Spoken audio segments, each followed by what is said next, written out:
Hey guys, tonight we sink into the snowdrifts of 1846 Illinois, where you're loading a creaking Conestoga wagon under a deceptively cheerful spring sky. The canvas smells of fresh rain and ambition, your boots crunching on mud that'll soon freeze into jagged teeth. That optimism? It's about to get gnawed on by desperation. Let's be real, you probably wouldn't survive this. So, before you get comfortable, take a moment to like the video and subscribe, but only if you genuinely enjoy what I do here. Drop your location and local time in the comments. I'm sipping chamomile in Seattle at 11 p.m. Now, dim the lights. Maybe turn on a fan for that soft background hum. And let's ease into tonight's journey together. You hoist a barrel of salted pork onto the wagon bed, muscles burning. George Donner's voice booms nearby. California's soil bleeds gold, boys. Around you, 89 souls bustlemen hammering livestock pens, children chasing chickens, women bundling heirloom quilts. The air thrums with banjo plucks and the thwack of axes splitting firewood. It's April 15th, 1846. Springfield's church bells ring farewell as your wheels carve ruts toward destiny. Modern GPS would screech at your route. 500 miles through unmapped deserts and mountains taller than nightmares. Your lead oxen snort clouds into the crisp air.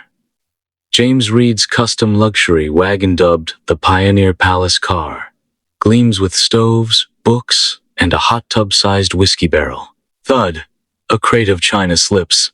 Careful, Martha, someone yelps. You smirk. Bringing crystal to a wilderness brawl? That's like packing a parachute made of cobwebs. Historians confirm the party carried absurd luxuries. Mainstream fact. Margaret Reed's silver tea service alone weighed 80 pounds. Yet quirky diaries reveal weirder Cargoa crate of dentures, 12 bottles of Dr. Drake's miraculous skunk oil, and a parrot trained to shriek, "Turn back, fools!" For weeks you trudge through emerald prairies. Sunset paints the sky raspberry sorbet. Crack. A wagon axle snaps. 5 days lost. George Donner groans, wiping grease from his beard. By July, you reach dusty Kansas. Lansford Hastings' pamphlet, The Emigrant's Guide to Oregon and California, promises a shortcut through Wyoming's Wasatch Mountains. His inked maps flutter like malevolent butterflies. Whoosh! The breeze carries whispers of doubt. Scholars still argue whether Hastings was a con man or just catastrophically wrong. Open debate phrase. Hunger's first tendrils curl around campfires. You trade a pocket watch for moldy flour at Fort Laramie. It's fine, someone insists, coughing through blue-tinged dust. Lightning forks. Overominos beoxahet. The oxen's ribs emerge like shipwrecks beneath sagging skin. Thump. A child's doll tumbles into mud. No one retrieves it. Crack. Another wagon axle snaps like a frozen bone as you leave Fort Laramie, the splintered wood echoing through the camp. That moldy flower you traded for? Already sprouting green tendrils that coil around the sack like jealous serpents. Lansford Hastings' pamphlet crinkles in your sweat-slicked grippets. Promises of a 300-mile shortcut now bleeding through the ink like poison. Ahead, the Wasatch Mountains loom like petrified giants, their jagged peaks shredding the clouds.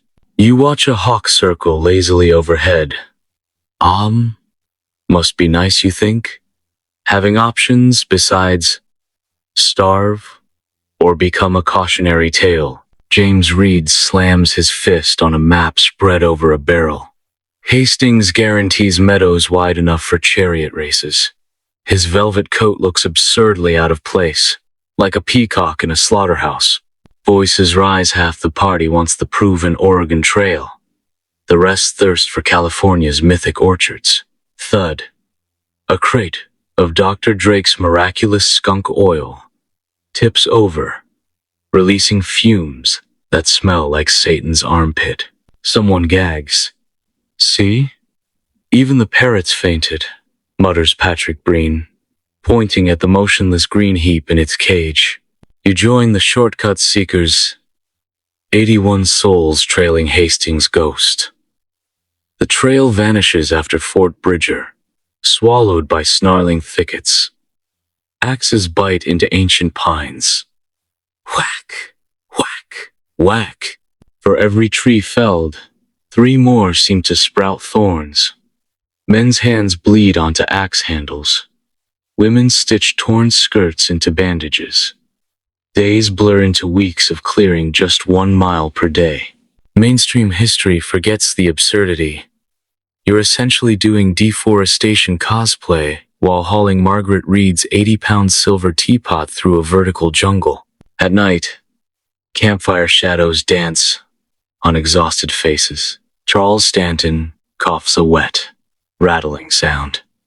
Hastings wrote that the desert beyond these mountains takes merely 2 days to cross. He wheezes. Sizzle. Fat drips from a scrawny rabbit onto coals. Quirky truth? Hastings never actually traveled his cutoff end to end. He sketched it after chatting with a trapper who'd allegedly seen it in a dream. Tonight, you find George Donner carving notches into his wagon benchone for each day lost. There are 21. Then disaster. Rumble. A landslide of boulders crashes onto the trail you just carved.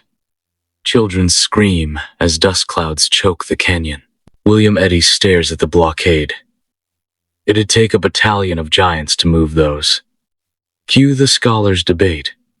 Did Hastings sabotage the Donner Party to weaken California for his planned coup? He did. Draft a constitution for a rebel republic called Columbia. Coincidence? Historians still fistfight over coffee about this. Supplies dwindle. Salted pork vanishes. You're reduced to boiling oxhide glue into brown jelly. A culinary crime that clings to your teeth like tar. Slurp. A child spits it out. Tastes like Grandpa's boots. The luxury wagons? Reed's Pioneer Palace gets stripped for firewood. Crunch. His imported French mirrors shatter, reflecting 100 fractured versions of your sunken eyes. October arrives early, frosting your breath each morning. Snowflakes dust the canyon innocent as lace at first. Then the sky ruptures. A blizzard howls down the pass, burying tools and hope under 3 feet of snow. Oxen collapse mid-step. Frozen statues with glassy eyes. You stumble towards Stanton, now feverish under hides. The desert, he rasps. Hastings said, 2 days. His hand drops. A compass slides from his grip needle, spinning wildly. Panic sets in. Crack! A gunshot echoes. John Snyder's ox collapses, blood steaming in the cold. James Reed lunges. That was my last breeding bull. Knives flash.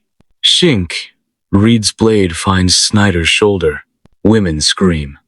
Blood sprays across fresh snow like macabre roses. The unspoken truth curdles the air. Snyder's ox wasn't shot for meat. It was euthanized before starvation made it worthless. You huddle in a makeshift lean-to, chewing frozen leather. Outside, wolves howl a sound that's half hunger, half laughter. Fun fact. Some diarists swore they saw blue flowers growing near hot springs that made oxen hallucinate. Did Hastings eat those when he mapped this hellscape? Probably. Your stomach growls. You eye the parrot. It eyes you back. Turn back, fools. It squawks. Too late, Polly. Way too late. Moonlight glints on the snow-choked pass. Ahead. The Wasatch. 1. Hastings' shortcut stole 32 days you'll never reclaim. California feels farther now than Springfield. As frost feathers your eyelashes, you realize this isn't a trail anymore. It's a frozen noose.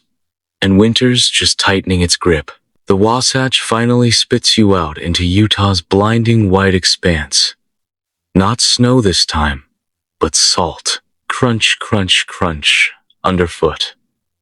Each step kicking up bitter clouds that coat your tongue like powdered regret. Hastings' 2-day desert stretches into an endless, shimmering hell. Sun hammers the cracked earth, warping the horizon into liquid mercury. You squint. Is that a lake ahead? Foosh. A hot wind carries the illusion away. Mirages dance, phantom orchards, ice-cold streams, a tavern serving roast beef, taller than James Reed's ego. Your canteen sloshes pitifully. 3 sips left. You eye Stanton, swaying on his mule. His lips are cracked maps of pain. 2 days. He croaks. A broken record of delusion. Oxen collapse first. Thud. Thud. Thud. Thud. Like rotten timbers hitting dust. Their bloated tongues loll on the crusted salt. Men rush with knives, not to butcher, but to slit throats. Mercy killings before dehydration turns their flesh to leather. Blood steams, blackening the salt and Rorschach stains. Slurp. Someone's already lapping at a severed artery. Waste not, gashes William Eddy, his face a mask of grime and desperation. You try not to gag. The copper tang hangs thick. Nights are worse. Cold snaps down like a steel trap. Creak. Wagonwood contracts, groaning like dying beasts. You huddle, shivering, under quilts crusted with salt and sweat. Charles Stanton's feverish ramblings slice the dark. Hastings, promised, apricots. Quirky historical footnote? Some emigrants swore the Great Salt Desert's mirages weren't just optical illusions. Diaries mention phantom fiddles playing reels, and the scent of phantom bakeries, likely hallucinations from ingesting salt-contaminated water. Tonight, you swear you smell lavender. Probably just the stink of Patty Reed's fancy soap melting in her abandoned trunk. Day 4. Or is it 5? Time bleeds like the blisters on your feet. Squelch, squelch, through alkali mud that sucks at your boots like hungry mouths. Margaret Reed stumbles, dropping her daughter's doll. It sinks instantly.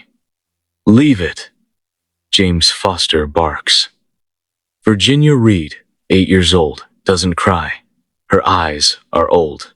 You remember the crate of dentures rattling uselessly in a discarded wagon. Irony tastes saltier than the desert.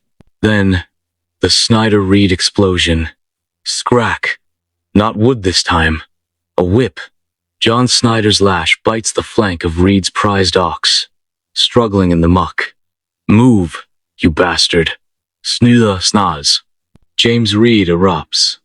You strike my property again, Snyder. I'll... Thwack. Snyder's whip catches Reed's cheek. Blood wells. Reed's hand flashes. Shink. A knife. Not for oxen. Plunges into Snyder's chest. Silence. A gurgle. Snyder crumples. Drip. Drip. Drip. Onto the thirsty salt. Pandemonium. Women shriek. Men grab arms. Murderer! Someone yells. A kangaroo court assembles beside a skeletal ox carcass. No judge. No jury. Just grim, sun-baked faces. Verdict. Banishment. James Reed, velvet coat torn, bloodied, is cast out into the desert alone. No gun. No water. His wife Margaret meets your eyes, mute terror in hers. Take the children, Reed whispers, vanishing into the shimmering haze. Historians still dissect this moment, Was it self-defense? Frontier justice? Or did Reed's aristocratic pride doom them all? The truth bleeds out somewhere in the salt. You trudge past Snyder's shallow grave, a mound already crusting white. Scritch, scratch. Coyotes are digging. No one stops them. Hunger has become a third traveler, walking beside you, breathing down your neck. That brown jelly made from boiled oxhide?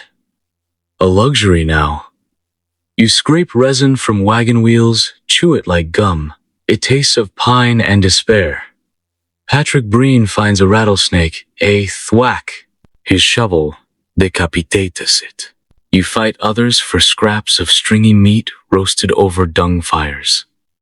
The parrot watches, eerily silent. Finally, the desert spits you out onto the Truckee River's blessedly green banks. Gurgle, splash. You plunge your face into icy water, drinking until your stomach cramps. Relief? Short-lived. Stanton collapses. Pneumonia rattling in his lungs like pebbles in a tin can. He points a trembling finger west. The Sierras. You look up. The mountains loom. Not jagged like the Wasatch, but monstrously tall, white-capped, silent. Snow already dusts the highest peaks. It's October 20th. Hastings' shortcut cost you a month. Winter's breath is already frosting the air. Crackle. The campfire that night feels like a sick joke. You huddle close, staring into flames that can't touch the cold dread in your gut. Someone produces a battered deck of cards.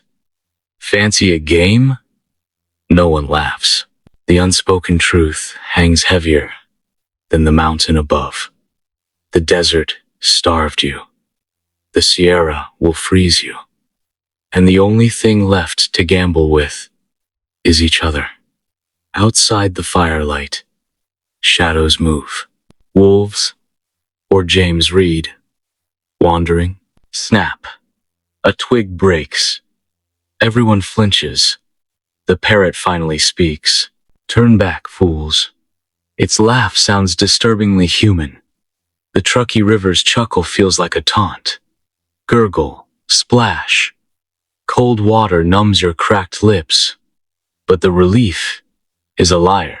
Around you, the camp's a graveyard of exhaustion. Stanton's rasping breaths cut through the twilight. Each one a shovelful of dirt on their collective hope. The Sierras, he whispers again, eyes glassy with fever, fixed on the monstrous wall of granite and snow looming ahead. You follow his gaze. Those peaks aren't mountains. They're mausoleums wearing snowdrifts like shrouds. Whoosh! A biting wind snakes down the canyon, carrying the first undeniable scent of winter. Pine needles and impending doom. It's late October. Hastings' mirage of a shortcut stole summer. Now, frost paints the grass silver by dawn. Panic fuels desperate action. Lighten the wagons, George Donner commands, voice hoarse. Crash! Thud! Splinter! The purge begins! Margaret Reed's precious silver tea service. Clang! Tossed into the bushes like scrap iron. Heirloom dressers? Crack. Splintered for kindling. That crate of dentures? Scatter. False teeth skitter across rocks like startled beetles. You almost laugh. Irony's got teeth here. All right. Quirky survivor accounts later mention finding a single, perfect porcelain denture years later, grinning eerily from the mud near Donner Lake, probably still judging someone's life choices. But the real horror show comes next. The oxen. Gaunt skeletons draped in sagging skin.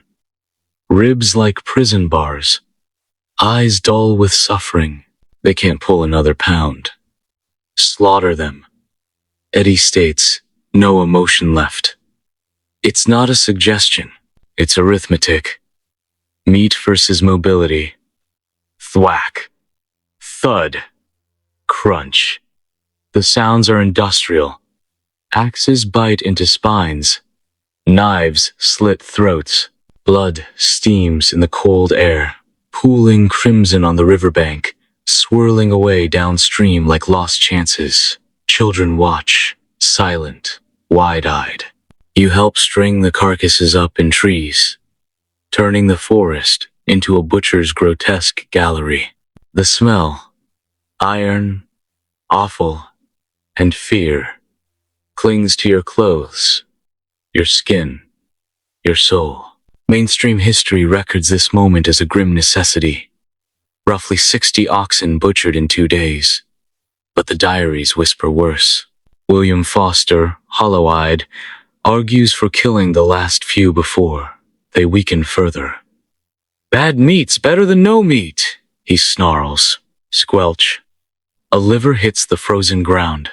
You see Patty Reed, 5 years old, clutching a rag doll made from oxhide scraps. Her tiny fingers trace the rough stitching. Historians still argue fiercely. Was this pragmatism or the first moral fracture? Did saving the meat justify the loss of their only escape engines? The debate rages like the campfires, fueled by wagon wood that night. Nights deepen. Cree. The sound isn't just contracting wood anymore. It's the camp's spirit straining. Patrick Breen prays loudly by his fire, rosary beads clicking like anxious teeth. Click, click, click. Others argue over dried apple rations. "You took 2 pieces yesterday." "Liar! I saw you pocket a prune." Shadows leap on gaunt faces, turning arguments into grotesque puppet shows. You find Louis Kieseberg, the German immigrant, sharpening his knife on a stone. Scrape, scrape, scrape, scrape. Not for butchering oxen. His eyes meet yours. Flat, unreadable. He spits into the fire. Hiss. Stan dies on November honest.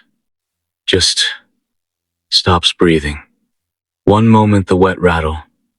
The next, silence thicker than the mountain snow. They wrap him in a threadbare blanket and bury him shallowly near the river.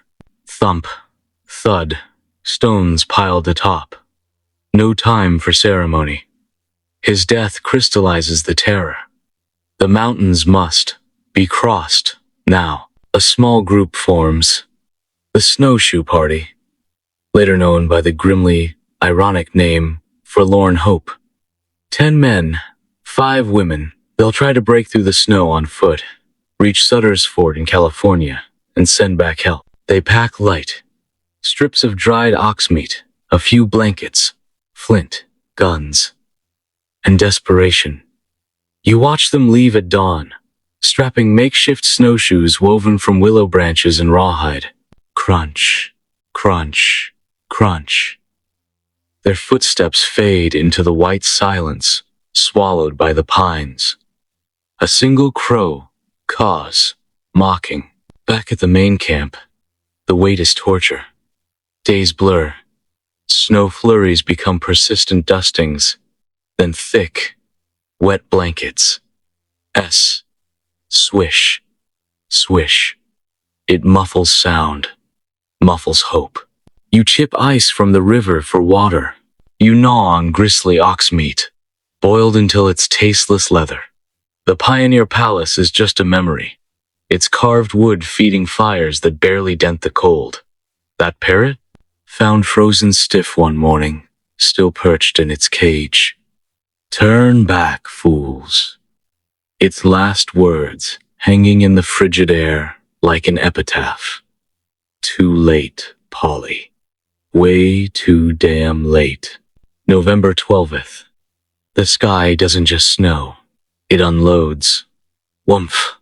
Feet of powder bury the wagons up to their canvas tops in hours. Crack. A pine branch, overloaded, snaps like a gunshot. You're digging constantly, shoveling paths between buried wagons turned into snow caves. The world shrinks to a tunnel of white. The truckie's cheerful gurgle is silenced under ice. Children whimper constantly. A low, background drone of misery. You find Virginia Reed trying to read a waterlogged Bible by firelight, her lips blue. "Pa will send help," she whispers, more prayer than statement. Outside, the wind screams like a banshee. The math becomes terrifyingly simple. The ox meat is vanishing. The snow shows no sign of stopping. The forlorn hope is gone. And the mountains? They're not just looming anymore. They've buried you alive. You stare into the howling white void beyond the firelight. Somewhere out there, James Reed might be wandering, or wolves are circling, or both. Snap, another branch, or something else. The cold isn't just in your bones now. It's seeped into the space where hope used to be. The only sound louder than the wind is the gnawing emptiness in your gut. It's a question, repeated with every labored breath. What next? Your makeshift snowshoe swallow hoops lashed with rawhide sink deep into fresh powder with every step. The world is reduced to white noise. The whoosh of wind through pines. The whumph of overloaded branches shedding snow. And the ragged symphony of 15 pairs of lungs fighting thin, icy air. You're 10 days out from Truckee Lake with the Forlorn Hope Party. And California feels further away than the moon. Charles Stanton's ghost walks with you not in spirit, but in the phantom weight of the food he should have packed. His fever-addled mind miscalculated rations. Again. 2 days to the summit, he'd promised. 10 days later, you're still climbing. Crack. A snowshoe frame snaps. Eddie swears, his voice raw as sandstone. Hastings owes me a new pair of boots, and my sanity. The landscape is a frozen funhouse. Snowdrifts, sculpted by wind, into grotesque waves tower overhead. Avalanche whispers tease your ears. You traverse slopes so steep. One misstep sends you sliding backward 20 feet in a whoosh of powder. Marianne Graves stumbles, her skirt snagging on a buried branch. Rip. Frozen linen tears like parchment. 5 yards of best calico. Gone, she mutters, her breath a white plume. Quirky reality? Diaries reveal emigrant women sewed secret pockets into petticoats to hide food reserves. Marianne's might hold a single shriveled prune now. Luxury. Starvation rewires your brain. You catch yourself staring at Jay Fosdick's neck knot with attraction, but calculation. How much meat on that collarbone? You shake the thought away, horrified, but it returns. Like the drip, drip, drip of meltwater inside a snow cave, it's relentless. Rations dwindle to 1 strip of leathery oxhide per day. You boil it with snow into bone glue soup. It coats your tongue like lukewarm regret. Slurp. Patrick Dolan jokes weakly. Tastes better than Reed's whiskey. No one laughs. Mainstream history notes. This group carried only 6 pounds of food. For 15 people at departure, a death warrant. Signed in starvation math. Then Antonio. The quiet Mexican vaquero. He trips on day 12. Thud. A soft sound. Almost gentle. He doesn't rise. Exhaustion, mutters William Foster, pressing a hand to Antonio's chest. No heartbeat, just stillness. Snowflakes settle on his open eyes like tiny white shrouds. The group stares, not in grief, in assessment.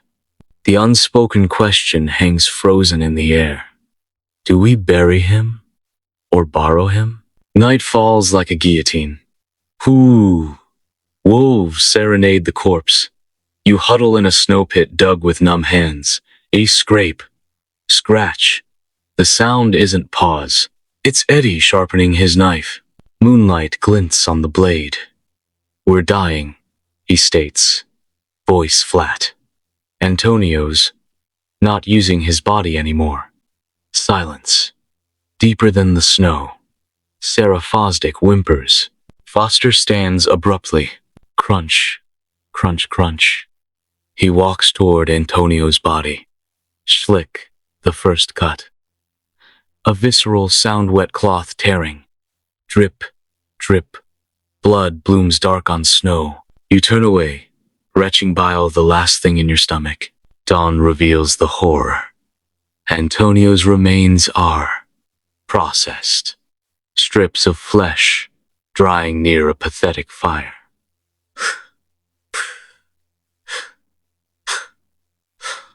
Fat drips onto coals. Eddie hands you a charred piece. Eat or die. It's warm. It smells like roasted pork. Your stomach growls, betraying you. You bite, chew, swallow. It tastes like shame and survival. Historians still clash violently. Was this a pragmatic necessity, or the moment humanity was stripped away? Diaries claim they swore an oath only consumed those already dead. But scholars note, Foster's knife was very ready that night. The days blur into a macabre march. Crunch, slurp, crunch. You walk, you eat. You try not to think about whose muscle fuels your steps. Landmarks mock you. Starved camp, Cannibal Point. Names coined later with ghoulish hindsight. You find a hot spring, a steaming oasis in the white hell. Plop. Lemuel Murphy, feverish and delirious, tumbles in. Meat's tenderizing itself. Foster jokes darkly. No one smiles. Murphy dies that night. Schlick. The knife sounds familiar now. You accept your portion without retching.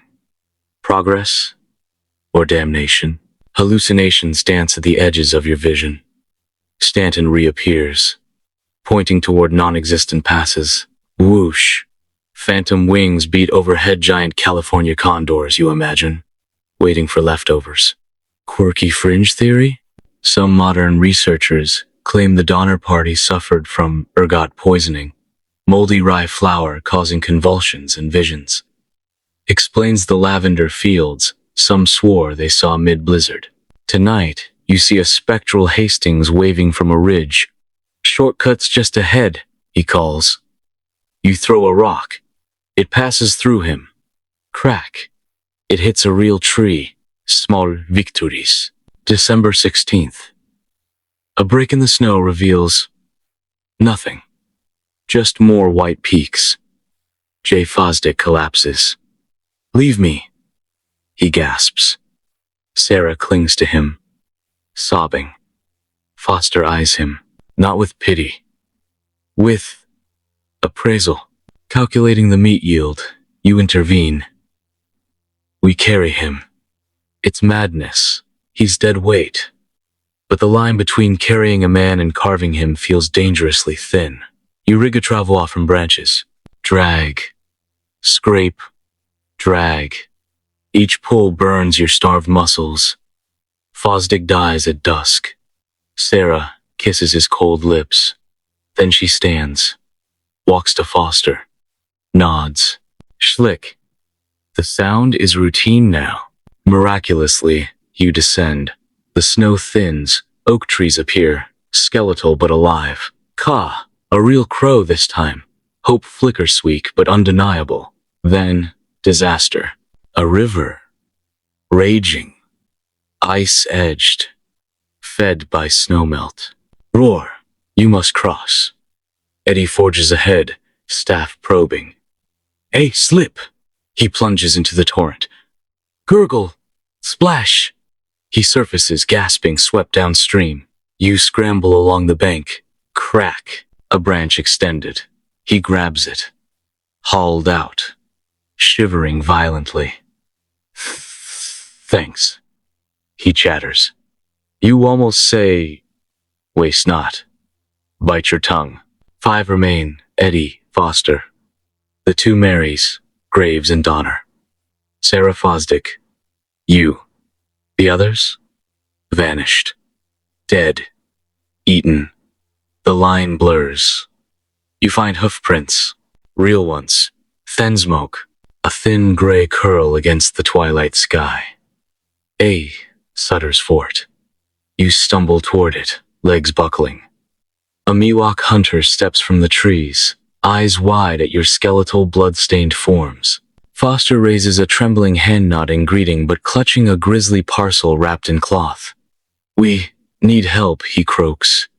The hunter stares at the bundle, understands, pales, but he nods. Come. As you follow, one thought echoes louder than the river's roar. The survivors at Truckee Lake don't know rescue is coming, and they've been buried in snow for 6 weeks. What's happening in those frozen cabins? The answer chills deeper than any Sierra storm. Crunch. The Miwok guide's snowshoe breaks through the crust near Truckee Lake. You freeze behind him, breath pluming in the brutal cold. Below, a scene from a frozen nightmare unfolds. Snow has swallowed the camp's whole. Only chimney pipes and ragged holes punched in 15-foot drifts hint at life, or what's left of it. Thump, thump, thump. Your heart hammers against ribs sharp enough to slice leather. The stench hits first. A putrid cocktail of wood smoke, unwashed bodies, rotting hides, and something sweetly metallic. Blood, old blood. God, in heaven, whispers Aquila Glover, the rescuer beside you, crossing himself. His rifle trembles. You descend. Silence hangs heavier than the snow-laden pines. Cree, a crude door of hides and splintered wood scrapes open in the nearest mound. Breen's cabin. A face appears. Skeletal. Eyes sunk in pools, reflecting madness. Patrick Breen blinks, crusted lids cracking. Salt? He rasps, voice like stones grinding. Have ye salt? Not help. Not food. Salt. His mind snapped like a dry twig. Inside, the gloom stinks of decay and despair. Children huddle under filthy hides, listless as discarded dolls. Peggy Breen stirs a pot over a feeble fire. Blub, blub, blub. It bubbles thickly. Oxhide glue. Again. Ate the last moccasin yesterday. She murmurs, not looking up. A mainstream fact hits hard. Rescuers found survivors boiling bones. They'd already boiled 3 times, gnawing on charred leather hinges. Whoosh! The door to Murphy's cabin flies open. Lavinia Murphy stumbles out. A wild-haired specter clutching a frozen grayish leg. A human leg. Land's sakes, company, she cackles, waving the grisly limb like a welcome banner. Fancy to nibble? Behind her, the cabin floor is a charnel house. Frozen limbs stacked like cordwood near the fire. Schlick. A sound from the shadows. Louis Keysberg turns slowly, a knife in one hand, a strip of dark meat in the other. His eyes, chillingly clear, meet yours. It was necessary, he states flatly. No remorse. Just cold calculus. Historians still wage war. Was Keseberg a pragmatic survivor? Or a opportunistic monster who preferred human flesh? Diaries note he was found suspiciously robust while others wasted away. Panic erupts among the rescuers. One man vomits into the snow. As splatter, Glover levels his rifle at Keseberg. Drop it, you devil! Keseberg just smiles. A slow, terrifying curl of chapped lips. Shoot me. Then you carry them out. He gestures to the barely alive children. Quirky, horrifying truth. Rescuers discovered the Murphy children hadn't eaten their mother's corpse. They'd traded her flesh to Keseberg for scraps of hide. Survival's currency had become unspeakable. You push past, desperate for the Donner camp. Crunch, crunch, crunch. The snow groans underfoot. A low moaning seeps from a snow tunnel entrance. Inside George Donner's dugout, the air is thick with infection and death. Tamsin Donner, once regal, kneels beside her husband. His hand is a blackened, gangrenous ruin. Frostbite after a failed axe swing weeks ago. Puss oozes onto the frozen earth. Drip, drip. Fever's too high.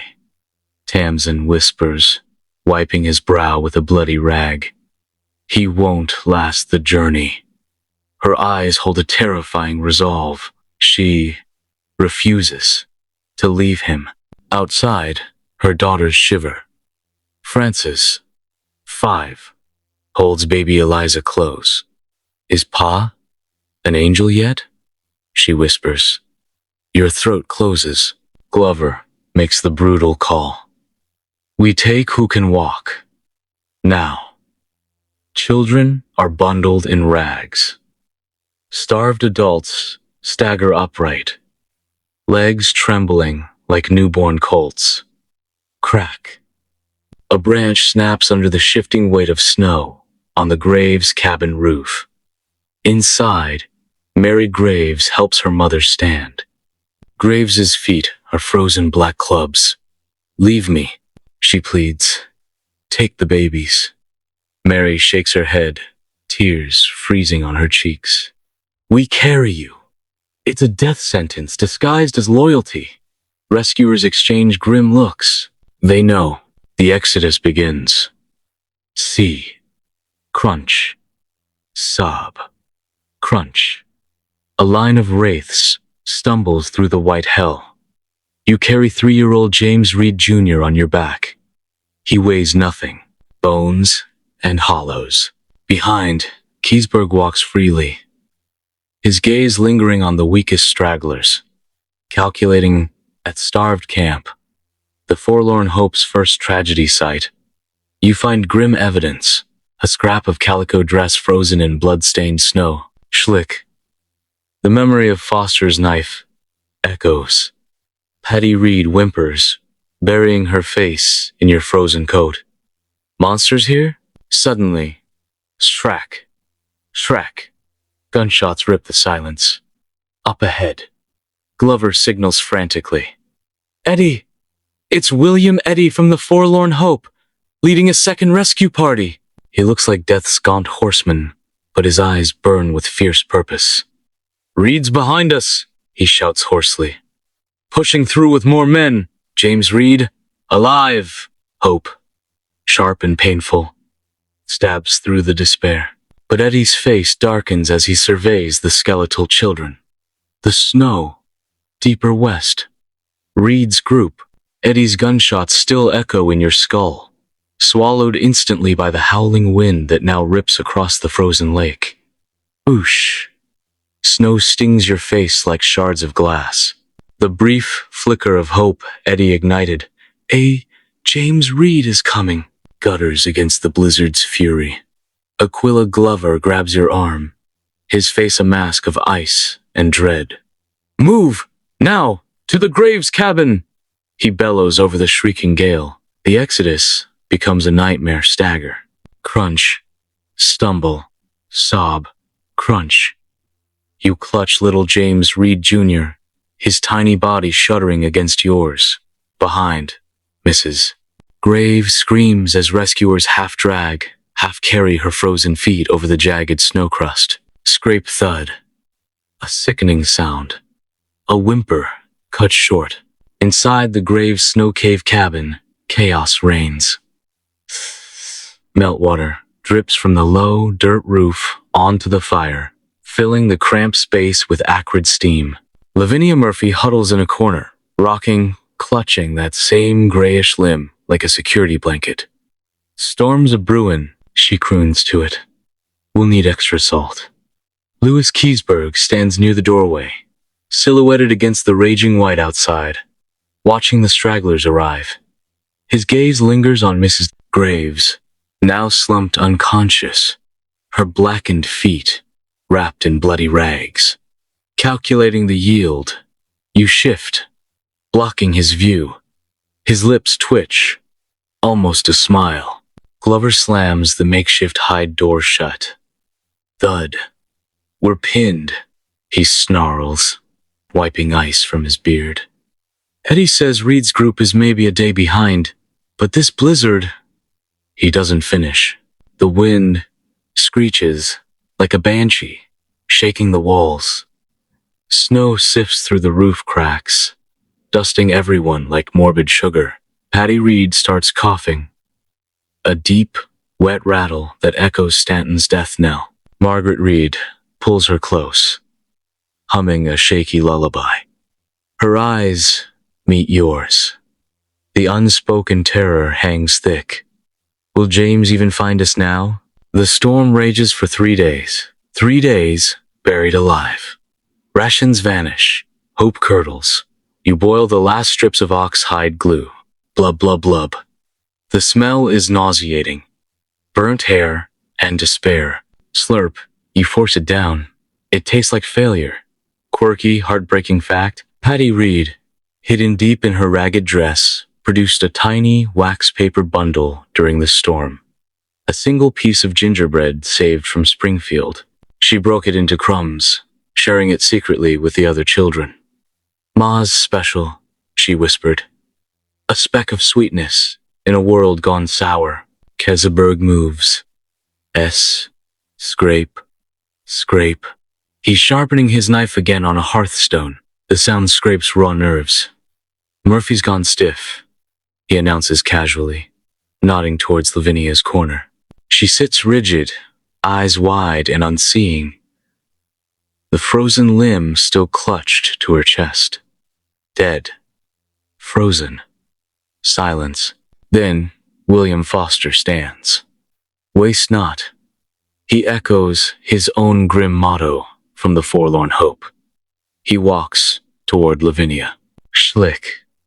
The sound is horrifyingly familiar now. Efficient. Glover lunges, grabbing Foster's wrist. "Not here! Not in front of them!" He gestures at the children, wide-eyed and silent. Foster glares, yanking free. "Then where, preacher man? Outside in the white hell? Or shall we set a pretty table?" Historians still clash. Was this pragmatism under duress? Or had the moral compass shattered completely? The line blurs in the howling dark. Suddenly, thud, thud, thud, pounding on the door. Not wind. Fists. "Open! In God's name, open!" A voice, cracked with cold, but achingly familiar. "James Reed," Margaret screams, scrambling over bodies. Skreek. The hide door tears open. Snow swirls in. Framed in the blinding white stands a ghost. Gaunt, bearded, ice coating his furs, eyes burning with frantic love. "Margaret! Children!" James Reed stumbles in, collapsing to his knees, grabbing his wife and children. Sobs. "Heow." Uman sobs. Behind him, more snow-caked rescuers push in, gasping at the charnel house stench and the scene. Foster holding a bloody knife. Keseberg watching coolly. Lavinia Murphy's corpse half covered by a filthy blanket. Reed's reunion is brutal, beautiful chaos. He clutches Patty, feels her fevered brow, sees the hollows in young James Jr.'s face. His own eyes, red-rimmed and exhausted, scan the horror. He spots Foster, sees the knife, sees Keseberg's unnerving calm. His hand drifts towards his pistol. Glover stops him. "Later, Reed. Now, we get them out." The logistics are monstrous. Who can walk? Who must be carried? Who won't make it? Mrs. Graves is unconscious, her feet gangrenous. George Donner, miles away at Alder Creek, is dying of infection. Tamsin refuses to leave him.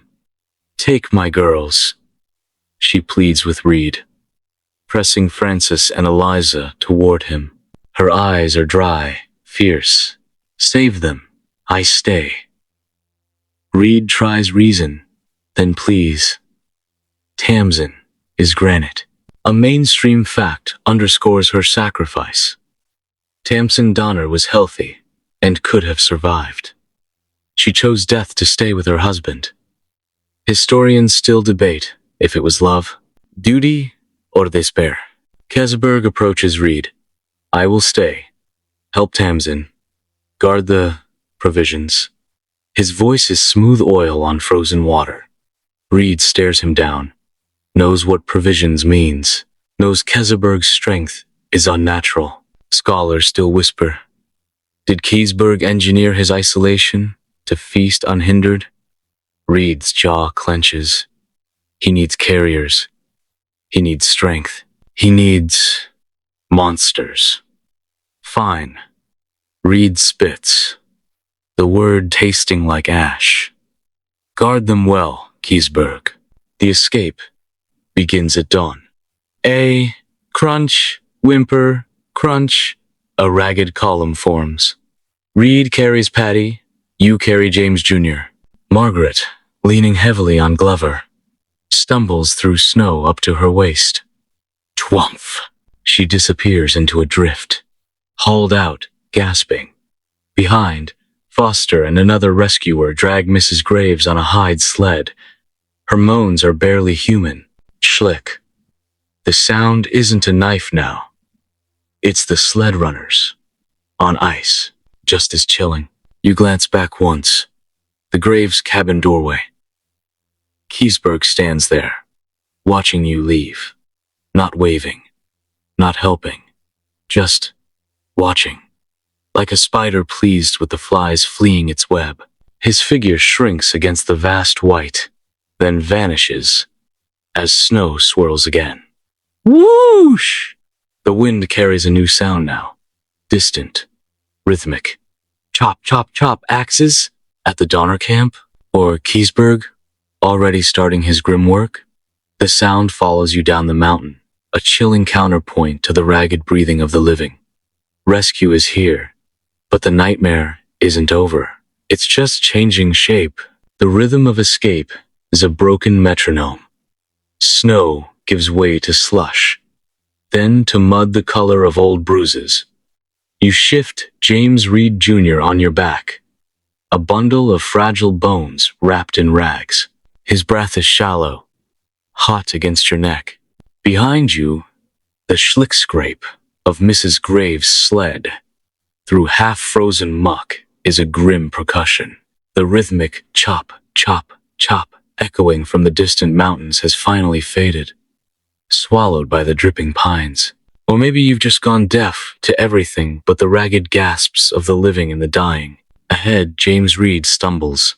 Patty, feverish and limp in his arms, moans softly. Almost there, sweetheart, he rasps, his voice raw. California's just over this rise. It's a lie. California is warmth, food, sanity. This is just less snow. Squelch. Margaret Reed sinks knee-deep into icy mud. Glover hauls her up. Her eyes are vacant, fixed on some horror only she can see. Scholars still dissect survivor testimonies. Was it trauma or starvation? Induced brain damage? You see it flicker in others too. Patrick Breen muttering about salt. Lavinia Murphy's phantom cackle still hanging in the air. Then, a scent. Not pine, not decay. Wood smoke. Thick, greasy, promising. And beneath it, bread. Your stomach cramps violently. Caw. A real crow, fat and glossy black, watches from an oak branch. Hope isn't a feeling anymore. It's a physical pull, dragging your leaden feet forward. Crunch, crunch, crack. A branch snaps under William Foster's boot. He stopped, staring back the way you came. Hear that? He whispers. Silence. Then, faint, distorted by distance and canyon walls, Chop, chop, chop. It starts again, louder, insistent, like a heartbeat from the grave. Foster's knuckles whiten on the sled rope. Caseberg's busy, he mutters. No one meets his eye. You crest a ridge. Below, cradled in a green valley, kissed by mercifully snow-free hills, sits a cluster of log buildings. Sutter's Fort, not marble palaces or golden fields, but solid timber walls. Corrals holding actual, living cattle, smoke, curling from chimneys like blessings. A shout goes up from the fort walls. Figures spill out, running toward your ragged column. N. Thud, thud, thud. The fort gates swing open. The world explodes into sensation you'd forgotten existed. Ebb W warmth, radiating from a massive central fire pit. The clang of a blacksmith's hammer. The rich, yeasty smell of baking bread that makes you dizzy. Kind hands reach for James Jr., lifting him gently from your back. You sway, suddenly boneless. A tin cup of lukewarm broth is pressed into your frozen hands. Slurp. The taste, salty, fatty, real meat, floods your mouth. It's overwhelming. You retch, then force yourself to swallow. Beside you, Patty Reed is crying silently as a Miwok woman spoons broth between her cracked lips. Then, the stairs. The fort's residents, trappers, soldiers, settlers, gather in a loose, silent circle. Their faces aren't welcoming. They're horrified. They see your skeletal frames, the rags crusted with filth, and worse, the vacant eyes. They smell the death clinging to you. They see Mrs. Graves' sled, the bundled shape unmoving. Glover pulls back a filthy hide. Her feet are visible, black, shriveled, unmistakably gangrenous. A woman gasps, turning away to vomit. Mainstream history confirms. Rescuers describe survivors as walking skeletons, their appearance causing widespread shock and revulsion. John Sutter himself pushes through the crowd, immaculate, in a clean blue coat, his face a mask of paternal concern that doesn't quite reach his eyes. Mein Gott, he murmurs, surveying the wreckage of humanity before him. He claps Reed on the shoulder. You are a brave man, Herr Reed. Brave. His gaze slides past Reed, taking inventory. Children? Salvageable? Adults? Questionable. His mind, ever the businessman's, ticks. Labor, land claims. Headlines. He orders blankets, more broth, a space cleared near the fire. Quirky, unsettling footnote. Sutter later charged the survivors exorbitant prices for supplies and shelter, leveraging their desperation. Generosity had its limits, especially when profit whispered. Aquila Glover grabs Sutter's arm. Others are still up there. Donner's camp, Keseberg, Tamsin. More children. He points a shaking finger back towards the white peaks. Invisible now, but oppressively present. We need men, horses, now. Sutter's brow furrows. The passes? Still choked, Ja? Another storm brews. He hesitates, calculating risk versus reward. Saving heroes looked good. Losing more men in the snow? Bad for business. We send a party soon. When the weather breaks. It's a politician's answer. Glover's face darkens. Soon meant nothing to the frozen and the famished. Schlick. The sound in your mind isn't Keseberg's knife now. It's the fragile thread of hope snapping. Days blur into a haze of warmth, pain, and gnawing dread. You sleep near the fire, jerking awake at every crack of settling logs, hearing phantom axes. News trickles in, fragmented, terrifying. A second rescue party reached Truckee Lake, found George Donner dead, found Tamsin Donner gone. Vanished in a blizzard? after finally leaving George's body? Or taken? Historians still wrestle with Tamsin's fate. Did she try to follow her children? Did Kesseberg intervene? They found the children at the Breen cabin, barely alive, surrounded by unspeakable things. They found Keseberg, alive, well-fed, lurking in a pit near the Murphy cabin surrounded by provisions. Coins and silks scattered amidst the frozen horror. Sutter's men dragged him down, a prisoner of his own survival. His arrival at the fort is met with hissed curses and crossed knives. He walks through the crowd, head held high, his eyes meeting no one's, yet seeming to absorb their revulsion like nourishment. Cha, cha, cha. The sound follows him inside the fort's walls, echoing in the sudden, heavy silence. Rescue wasn't an ending. It was just the beginning of a different kind of storm. One made of whispers, accusations, and the terrible, unanswerable question. What did you do to stay alive? The mountains had released your body, but they kept your soul frozen solid. Chop, chop, chop. The sound claws at your skull even inside Sutter's thick-walled storeroom. Outside, rain hammers the fort's muddy courtyard. Thwop, thwop, thwop. Against leather cloaks, but nothing drowns out the phantom axe blows echoing from the Sierra. You huddle near the fire, tin cup trembling in your hands. Broth. Real broth. But it tastes like ash. Across the room, Louis Keseberg sits shackled to a post, staring into the flames. His face is clean now, revealing sharp cheekbones and eyes like chips of glacier ice. He catches you looking, smiles. A slow, cold curve of lips that doesn't touch his eyes. Scholars still dissect that smile. Defiance? Madness? Or the quiet satisfaction of a predator who won? Aquila Glover slams his fist on a barrel. Thud. We go back now. Donner's children. Tamsin. They're still breathing up there. Rain streams down his face like tears. He won't shed. John Sutter sighs, polishing a silver spoon. Mein Freund, the passes are waterfalls. Wait for what? Glover snarls. For Kesseberg's larder to run low? Kesseberg's chains clink softly. I saved the little ones, he murmurs. Fed them what I could. Fed them. The words hang, thick and greasy, in the air.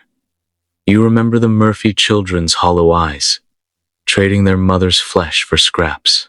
Outside, the rhythmic chop, chop, chop seems louder. 4 days later, Truckee Lake, whoosh. The wind isn't playful snowflakes anymore. It's a knife of ice, screaming through the pines, hurling frozen gravel at your face. Ping, ping, ping against your goggles.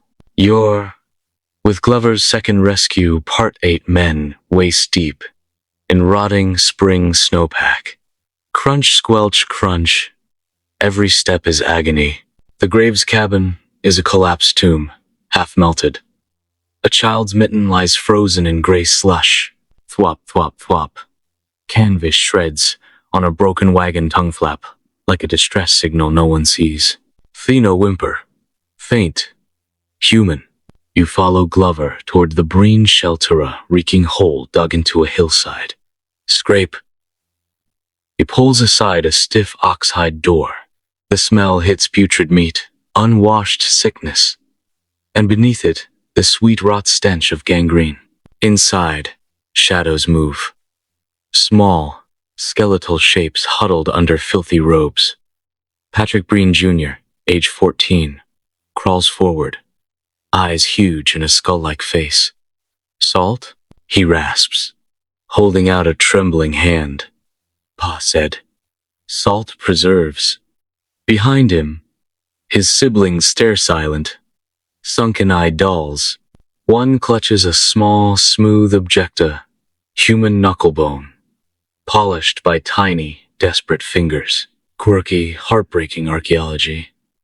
Decades later, diggers found children's toys carved from human rib bones near this site. Playthings in a charnel house. Where's Tamsin? Glover demands, scanning the pit. The Donners? Breen Jr. points a bony finger east. Alder Creek. Keysburg. He came. Took Mrs. Donner's trunk. Said she wouldn't need silk anymore. Chop, chop, chop. The sound isn't in your head now. It's real. Close. George Donner's death dugout. Alder Creek. Squelch. You push through dripping pines toward the sound. The shelter is worse than Brinsa. Shallow pit roofed with pine boughs. Half collapsed. Schlick. A wet, heavy sound. Chop. An axe biting deep. Glover kicks aside the hide door. Louis Keysburg stands knee-deep in meltwater. George Donner's massive torso laid across a log like butcher's block. The head and limbs are gone. Hesseberg's axe is raised, frozen mid-swing. Donner's chest gapes open, ribs splayed like broken wings. A pot bubbles over a feeble fire nearby. Blub, blub, blub. Steam rising with a fatty, nauseating scent. Not ox. Not deer. God almighty. Glover gags, leveling his rifle. Click. Clack. Ketzeberg lowers the axe slowly. No surprise. No fear. Just weary irritation. Preserving the meat, he states calmly, wiping gore on his pants. Snow melts rising, wastes away otherwise. He gestures to a burlap sack bulging obscenely in the corner. For the children, Glover's rifle doesn't waver. Where's Tamsin? Keseberg's glacier eyes flick toward the flooded woods. Gone. Tried walking to the lake camp 3 nights past. Blizzard took her. He shrugs, foolish. Blink. A glint catches your eye. Near Keysburg's booth, half submerged in bloody water, lays a woman's cameo brooch, ivory face smeared crimson. Tamsin's. Every historian's nightmare debate ignites. Did Tamsin Donner really walk into a blizzard alone? Or did Keseberg need the last healthy provision before rescuers came? Diaries note he was found with 225 in gold coins and silk from her trunk. Payment or plunder? Scratch, scratch. Behind a pile of hides, movement. Glover yanks the covers back. 3 tiny figures shiver. Donner's daughters. Frances, Georgia, alive. Alive. Huddled over a cracked teacup, sharing a thin gruel of something. They stare at Keseberg, then at you. No tears. Just bottomless exhaustion.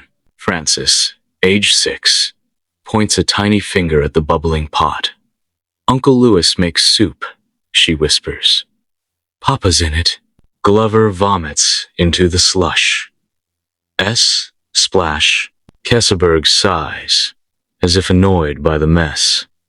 Sentiment wastes calories, Glover. He drops the axe with a thud. Are we leaving?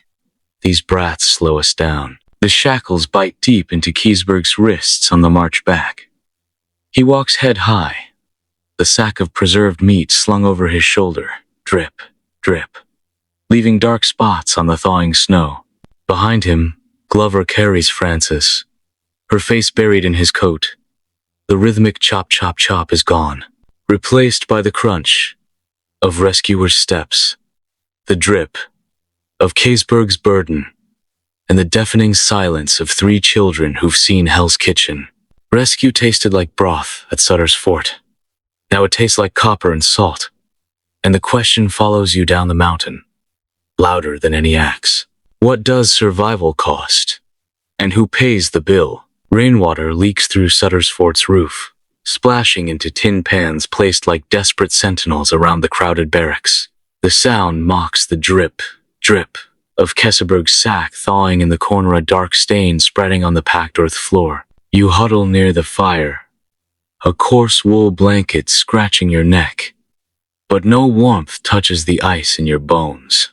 Across the room, Keseberg sits shackled to a support beam, eyes half closed, as if napping through his own nightmare. The children rescued from Alder Creek, Francis, Georgia, and Eliza Donner curl together like orphaned fox kits on a pallet. Francis stares at Keseberg, her 6-year-old eyes holding a terrible, hollow understanding. Papa's in it. Her whisper hangs in the wood smoke. Thud. The storeroom door slams open. James Reed strides in, rain-soaked and trembling not from cold, but fury. He's just returned from the mountains after burying George Donner's butchered remains. His eyes lock onto Keseberg. Chick. The sound isn't a knife, this time it's Reed's pistol clearing leather. Gasps ripple through the room. John Sutter steps forward, arms spread like a fussy auctioneer blocking a prized lot. Herr Reed, justice must be civilized. Reed's knuckles whiten on the pistol grip. Civilized? He carved up George like a Christmas goose. And Tamsin, where is she, Keseberg? Keseberg opens his eyes slowly. Blizzard? He rasps, voice sandpaper on stone. Fool woman walked into it. Brave or tired. He shrugs, chains clinking. Found her brooch near a ravine, took it for the children's inheritance. He nods toward the Donner girls. Reed lunges, but Sutter's men grab him. Scuffle thud. The pistol clatters to the floor. Liar, Reed roars. You murdered her, fed on her. Open debate phrase. Historians still dissect Tamsin's fate. Was her disappearance heroic sacrifice, Keseberg's final feast, or suicide by Blizzard? Diaries note she carried 10. 0 in gold, sewn into her quilt of fortune, never found. The trial. By firelight. No gavel, just fury. Later that night, men gather in the low-ceilinged mess hall. Ace. Scrape. Scrape. Benches dragged across dirt. Keseberg sits on a stool, center stage. Glover plays prosecutor, pacing like a caged wolf. You were found, alone, at Alder Creek. Donner carved like livestock. A pot of his parts boiling. His children eating gruel made from their own father. Explain that. Keseberg's voice is eerily calm. Preservation. Snowmelt flooded the dugout. Rot would have killed the children faster than hunger. He glances at the Donner girls, now sleeping fitfully. Would you prefer I let them starve, purely? William Foster slams his fist on a barrel. Boom. And Lavinia Murphy? We saw you butchering her in the Graves cabin. Already dead. Frozen stiff. Waste not. Foster's own words thrown back at him. Hypocrisy hangs thick. Then the kicker. John Denton, a rescued Englishman, limps forward. He traded. Denton's voice trembles. Human flesh. For hides. For trinkets. Ah, Russell. He pulls a small carved wooden bear from his pocket. Gave this to me. For a piece of Mrs. Murphy's arm. Silence. Drip.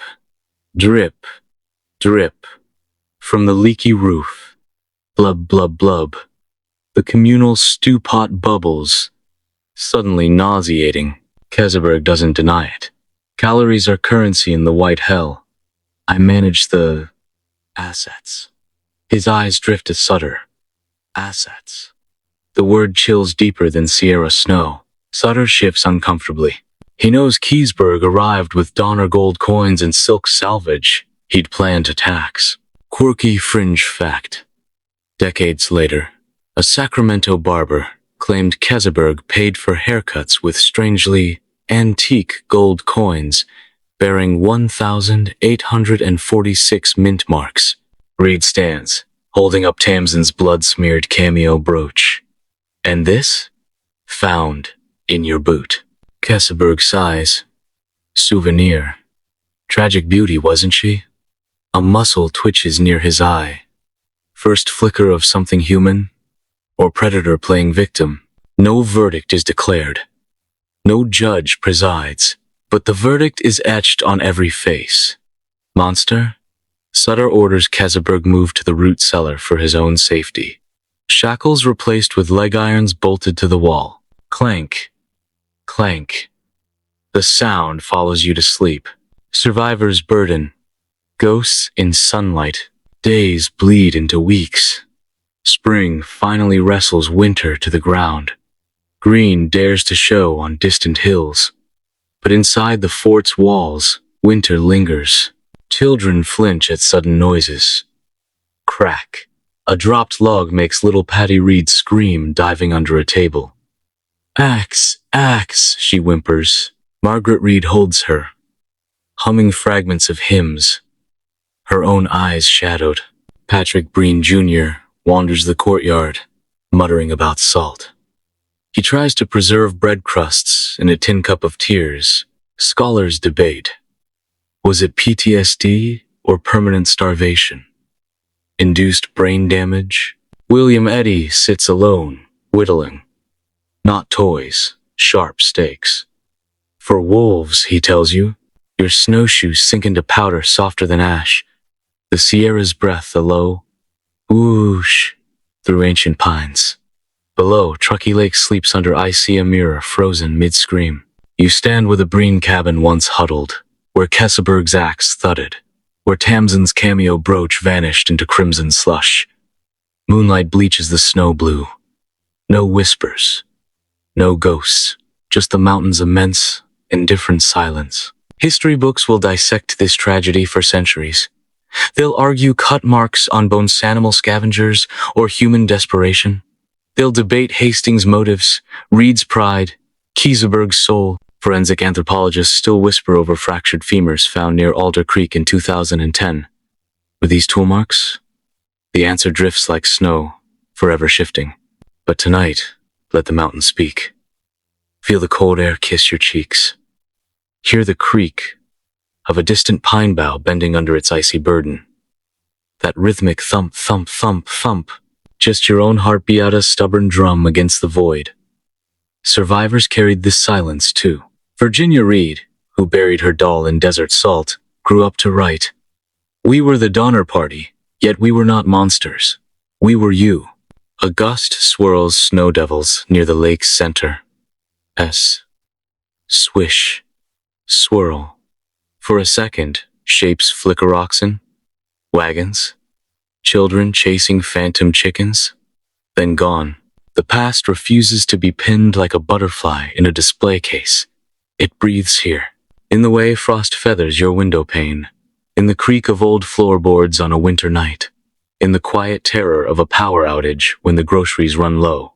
Scholars obsess over how they died, but linger instead on how they lived.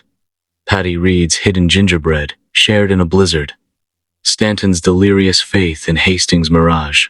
Tamsin's hand smoothing George's brow as gangrene blackened his skin. Love persisted. Even here, whoo! Wind moans through the pass. Not a scream, a lullaby. Close your eyes. Let the cold wrap you like a quilt. Imagine the survivors' first spring in California, not golden fields, but muddy earth between their fingers. Seeds pressed into thawing soil. Fragile, stubborn, defiant. We end part 1 here, at the edge of thaw. But the story isn't finished. Part 2 awaits. We'll walk the survivors' haunted years, Keseberg's trial, the 200 corpse scandal, the children's nightmares that never melted. We'll ask why some bones still hold knife marks, and why others found peace. Subscribe and tap the bell. When the next blizzard gathers, we'll return. For now, let go. Breathe deep. Feel your weight sink into warmth. Safe. Fed. Whole. The last sound isn't an axe. It's a sigh. Yours. And the mountains. And 89 souls. Finally, resting.